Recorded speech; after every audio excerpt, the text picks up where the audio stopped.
ഉല്ലാസ് ബാബു, ബി.ജെ.പിയും അങ്ങനെ സജി ചെറിയാന്റെ രാജി ആവശ്യപ്പെട്ട സമരത്തിലേക്കൊക്കെ പോകുമോ? അങ്ങനെയെങ്കിൽ ആനന്ദ് ഹെഗ്ഡെ, ഗോൾവാക്കർ തുടങ്ങി ആനന്ദ് ഹെഗ്ഡെ വരെ പറഞ്ഞത് തെറ്റാണ് എന്ന് കൂടി പറയേണ്ടി വരും. തെറ്റായി പോയി എന്ന് കൂടി പറഞ്ഞിട്ട് വേണ്ടി വരും ആ സമരത്തിലേക്ക് ഇറങ്ങാൻ.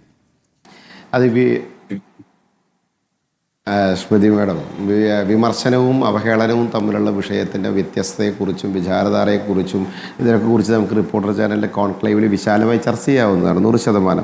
ഇവിടെ സജി ചെറിയാനെ സംബന്ധിച്ചിടത്തോളം ഭരണഘടനയെ സംരക്ഷിക്കേണ്ട വ്യക്തി അദ്ദേഹത്തിൻ്റെ അറിവ് കുറവ് കൊണ്ടോ ആക്സിഡൻ്റൽ ടങ് സ്ലിപ്പ് കൊണ്ടോ പറഞ്ഞൊരു കാര്യമല്ല, ഇൻറ്റൻഷനലി പറഞ്ഞ കാര്യം തന്നെയാണ്. അങ്ങനെ സ്വാഭാവികമായിട്ട് പറയുന്ന ഒരു കാര്യത്തിന് ഒരു പോലീസ് ഉദ്യോഗസ്ഥൻ്റെ നേതൃത്വത്തിൽ നടത്തുന്ന ഒരു തട്ടിപ്പ് അന്വേഷണത്തിൻ്റെ കാര്യം വെച്ചുകൊണ്ട് രക്ഷപ്പെടാനുള്ള ശ്രമം അദ്ദേഹം നടത്തുമ്പോൾ അതിൽ ഹൈക്കോടതി കൃത്യമായി ഇടപെട്ടുകൊണ്ട് ആ പരിപാടി നടക്കില്ല, കൃത്യമായി അന്വേഷിക്കാൻ പറയുന്നു.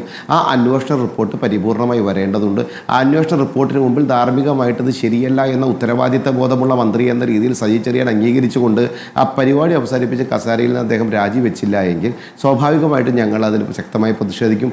മറ്റന്നാൾ മുതൽ ഞങ്ങളുടെ ഒരു മെമ്പറും കൂടി ഉണ്ടാവുമല്ലോ നിയമസഭയിൽ, സ്മൃതി മാഡം. അപ്പം സ്വാഭാവികമായിട്ട് ഞങ്ങളുടെ സമരത്തിന് അകത്തും പുറത്തും ഞങ്ങളുടെ സമരം ഉണ്ടാവും. അപ്പോൾ അതിനെക്കുറിച്ചൊന്നും പ്രശ്നമില്ല. പിന്നെ അദ്ദേഹം പറഞ്ഞൊരു കാര്യം കൂടി, എന്നെക്കുറിച്ചൊന്നും പരാമർശമില്ലല്ലോ, പോലീസിനെ കുറിച്ചല്ലേ പരാമർശമെന്ന് അദ്ദേഹം ഒരു സംസാരം പറഞ്ഞത് കേട്ടു. അദ്ദേഹത്തെക്കുറിച്ച് തന്നെയാണ്, അദ്ദേഹം ചെയ്ത പ്രവൃത്തിയുടെ കാതലായിട്ടുള്ള വിഷയത്തെക്കുറിച്ച് പോലീസ് അന്വേഷിച്ചപ്പോൾ ആ അന്വേഷണത്തിൽ നടത്തിയ വീഴ്ചകൾ തന്നെയാണ് കോടതി ചൂണ്ടിക്കാണിച്ചത്.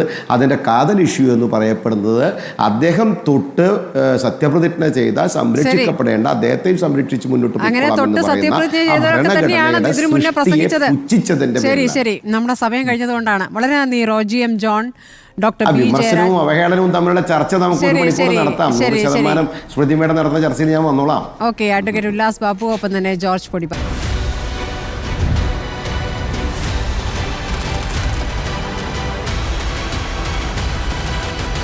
ഡിബേറ്റ് വിത്ത് സ്മൃതി പരുത്തിക്കാട്.